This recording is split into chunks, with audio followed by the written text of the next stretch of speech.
சென்னையில் பல இடங்களில் இரண்டாவது நாளாக வாகனங்களுக்கான எல்பிஜி, சிஎன்ஜி கேஸ் தட்டுப்பாடு நிலவுகிறது.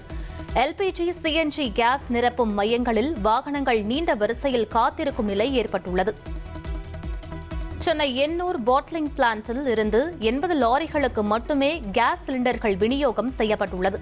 வழக்கமாக நாள் ஒன்றுக்கு 130 லாரிகளில் சிலிண்டர்கள் அனுப்பி வைக்கப்படும் நிலையில் தற்போது ஒரு வாரத்திற்கு மட்டுமே கையிருப்பு உள்ளதாக தெரிவிக்கப்பட்டுள்ளது.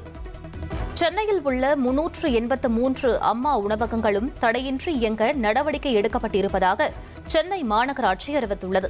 ஈரான் இஸ்ரேல் போர் பதற்றத்தால் வணிக எரிவாயு சிலிண்டர்களுக்கு கடும் தட்டுப்பாடு ஏற்பட்டுள்ள நிலையில் சென்னையில் சில தனியார் ஹோட்டல்கள் மூடப்பட்டு வருகின்றன.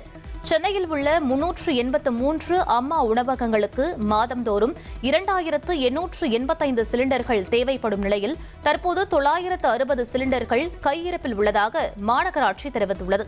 மேலும் கூடுதல் சிலிண்டர்களை பெற எண்ணெய் நிறுவனங்களுடன் பேச்சுவார்த்தை நடத்தப்பட்டு வருவதாகவும் தெரிவிக்கப்பட்டுள்ளது. சென்னையில் ஹோட்டல்கள் மூடப்பட்டு அம்மா உணவகங்களை நோக்கி பொதுமக்கள் படையெடுத்தாலும் அவர்களுக்கும் உணவளிக்கும் வகையில் அனைத்து பணிகளையும் மாநகராட்சி மேற்கொண்டு வருவதாக தெரிவிக்கப்பட்டுள்ளது. தமது உள்நாட்டு மற்றும் சர்வதேச விமானங்களில் எரிபொருள் கூடுதல் கட்டணத்தை படிப்படியாக உயர்த்துவதாக ஏர் இண்டியா நிறுவனம் அறிவித்துள்ளது. ஈரான் போர் காரணமாக விமான எரிபொருள் விலை கடுமையாக உயர்ந்துள்ளதால் அதனை ஈடுகட்ட கட்டணம் உயர்த்தப்படுவதாக தெரிவிக்கப்பட்டுள்ளது. கல்வி மற்றும் வேலைவாய்ப்பில் 65% இடஒதுக்கீட்டை உறுதி செய்ய வலியுறுத்தி பீகார் மாநிலம் பாட்னாவில் மண்டல் 2.0 அமைப்பினர் தீப்பந்த ஊர்வலத்தை நடத்தினர். பல்கலைக்கழக மானியக் குழுவின் புதிய விதிகளுக்கு ஆதரவு தெரிவித்தும் சமூக நீதியை நிலைநாட்ட கோரியும் இந்த ஊர்வலம் நடைபெற்றது.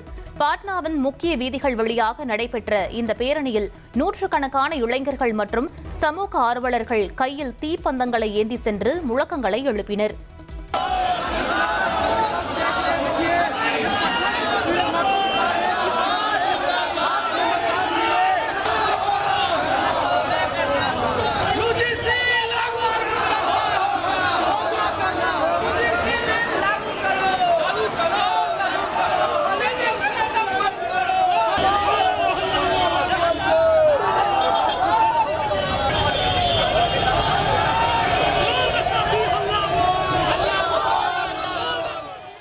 பஞ்சாப் மாநிலம் சங்க்ரூரில் உள்ள மின்சாதன கிடங்கில் ஏற்பட்ட பெரும் தீ விபத்தில் பல கோடி ரூபாய் மதிப்பிலான மின்னணு பொருட்கள் எரிந்து சாம்பலாகின.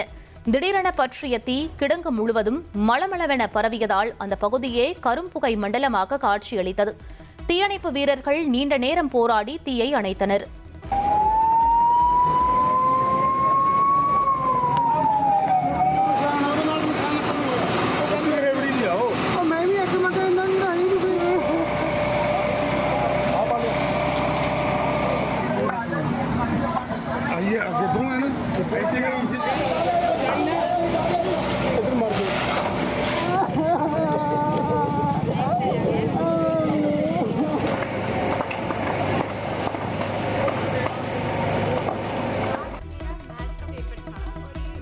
நாடு முழுவதும் நடைபெற்று வரும் சிபிஎஸ்இ 12ஆம் வகுப்பு தேர்வில் வழங்கப்பட்ட கணிதவியல் வினாத்தாளில் உள்ள QR குறியீட்டை ஸ்கேன் செய்தபோது யூடியூபில் ஹாலிவுட் பாடல் ஒலித்தது சர்ச்சையை ஏற்படுத்தியுள்ளது.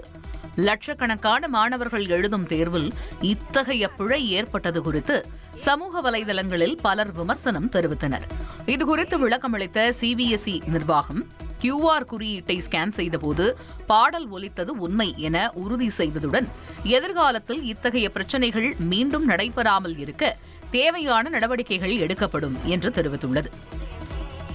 மகாராஷ்டிர மாநிலம் புனேவின் போபாலே சவுக் பகுதியில் உள்ள 3 அடுக்குமாடி கட்டிடம் ஒன்றில் திடீரென தீ விபத்து ஏற்பட்டது. கட்டிடத்தின் ஒரு தளத்தில் பற்றிய தீ மளமளவென மற்ற தளங்களுக்கும் பரவியதால் அப்பகுதியில் பரபரப்பு ஏற்பட்டது. தகவலறிந்து வந்த தீயணைப்புத் துறையினர் கட்டிடத்திற்குள் சிக்கியிருந்த அனைவரையும் பத்திரமாக வெளியேற்றினர்.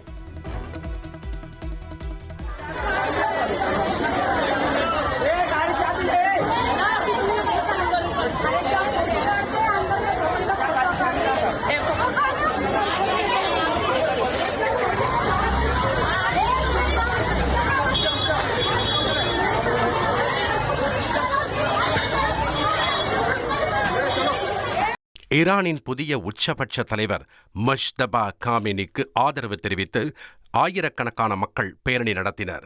அமெரிக்கா இஸ்ரேல் கூட்டு தாக்குதலில் பிப்ரவரி 28 காமேனி கொல்லப்பட்டதை தொடர்ந்து அவரின் மகன் முஜ்தபா காமேனி புதிய தலைவராக தேர்வு செய்யப்பட்டார். இந்த முடிவை 88 உறுப்பினர்களை கொண்ட ஈரானின் அசெம்பிளி ஆஃப் எக்ஸ்பர்ட்ஸ் அறிவித்தது. இதனைத் தொடர்ந்து தெஹ்ரானின் எங்கெலாப் சதுக்கத்தில் ஆயிரக்கணக்கான மக்கள் கூடினர். அவர்கள் ஈரான் தேசிய கொடிகளை அசைத்து முஜ்தபா காமேனி படங்களை ஏந்தி ஆதரவு தெரிவித்தனர். போர் சூழல் காரணமாக பிரிட்டிஷ் ஏர்வேஸ் நிறுவனம் முக்கிய அறிவிப்பு ஒன்றை வெளியிட்டுள்ளது. லண்டனில் இருந்து அபுதாபிக்கு இயக்கப்படும் அனைத்து விமான சேவைகளையும் பிரிட்டிஷ் ஏர்வேஸ் நிறுவனம் தற்காலிகமாக நிறுத்தியுள்ளது. பிராந்தியத்தில் நிலவும் அமைதியற்ற சூழலை கருத்தில் கொண்டு பயணிகளின் பாதுகாப்பை உறுதி செய்யும் நோக்கில் இந்த அதிரடி முடிவு எடுக்கப்பட்டுள்ளது. இந்த தடை இந்த ஆண்டு இறுதி வரை அமலில் இருக்கும் என்று தெரிவிக்கப்பட்டுள்ளது.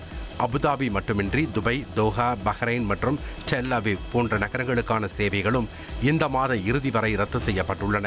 விமானங்கள் ரத்து செய்யப்பட்டதால் பாதிக்கப்பட்டுள்ள பயணிகள் தங்கள் பயணச்சீட்டுகளை மாற்றி அமைக்கவோ அல்லது முழு தொகையையும் திரும்பப் பெறவோ வழிவகை செய்யப்பட்டுள்ளது. மேலும் ஓமன் நாட்டின் மஸ்கட் நகரிலிருந்து லண்டனுக்கு சிறப்பு மீட்பு விமானங்கள் இயக்கப்படும் என்றும் அந்த நிறுவனம் அறிவித்துள்ளது. இஸ்ரேல் மற்றும் ஈரான் இடையே போர் தீவிரமடைந்து வரும் நிலையில் ஈரானிலிருந்து ஏவுகணைகள் ஏவப்பட்டதை தொடர்ந்து இஸ்ரேலின் முக்கிய நகரங்களான ஹைஃபா மற்றும் ஜெருசலேமில் அபாய ஒலி முழங்கின. ஈரானின் இந்த தாக்குதலால் அப்பகுதியில் பெரும் பரபரப்பு ஏற்பட்டுள்ளது.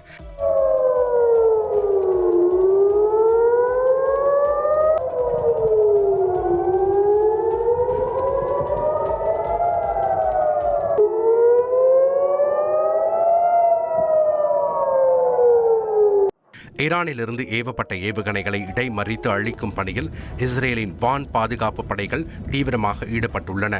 வடக்கு மற்றும் மத்திய இஸ்ரேல் பகுதிகளில் அடுத்தடுத்து அபாய எச்சரிக்கைகள் விடுக்கப்பட்டதால் பொதுமக்கள் பாதுகாப்பான இடங்களில் தஞ்சம் புகுமாறு அறிவுறுத்தப்பட்டுள்ளனர்.